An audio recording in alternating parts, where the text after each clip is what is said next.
Assalomu alaykum jangchilar, qalaysizlar? Hammani kayfiyati yaxshi degan umiddaman.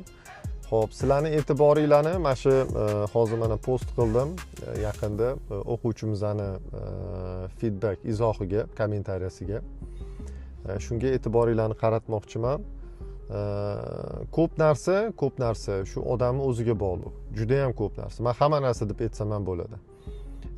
Hozir har xil aldam quldam, har xil yedirib yuborishlar bu hamma sohada bor, hamma yoqda bor.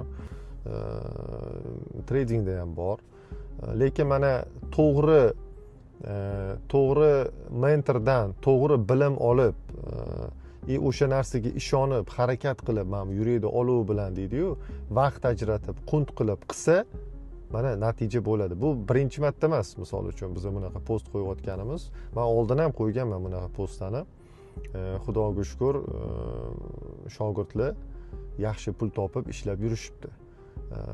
Albatta o'sha oxirigacha olib borib, boyiga yetgan narsalarimga amal qilganlar.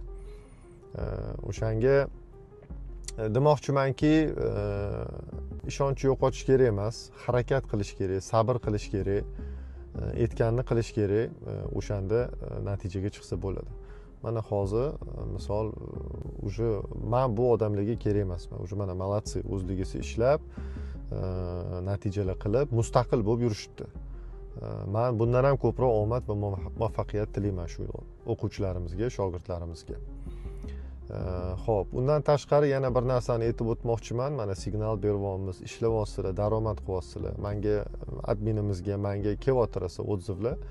Rahmat, ishlayapmiz, skrinshotlar kelyapti. Malatsi, hammasidan xursandman, lekin bir narsani unutmanglar. Foydani ishlab topgan pulinglarni yechish kerak. Yechib ishlatish kerak uni. Chunki nima maqsadda trade qilyapsizlar o'zi? Nima maqsad? Bir qism ishlaydi deb qilyapsizlar, to'g'rimi? Bu rejalar bor, berarlar bor, misol uchun boshqa bir narsalar bor. Qilinglar, o'sha masalalarni yopinglar. O'shanda ertaga misol uchun keyingi savdolarda biron bir joyda minus qilib qo'ysak, stop yeb qo'ysak, alam qilmaydi-da. Orqaga bundoq qarasanglar, bitta masalani bitirgan bo'lasizlar shu sohani orqasidan. Ya'ni vaqtinglar, mehnatinglar zoyi ketmagan bo'ladi. O'shaning uchun juda ham muhim shu hisob-kitobni to'g'ri yuritish.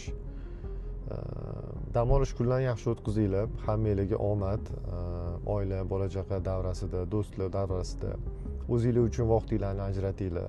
Dam olinglar, xursandchiliklar hammasi ko'chalarga chiqib aylanib. Hammaga omad, Xudo xolisa dushanba yana ko'rishamiz. Sog' bo'linglar.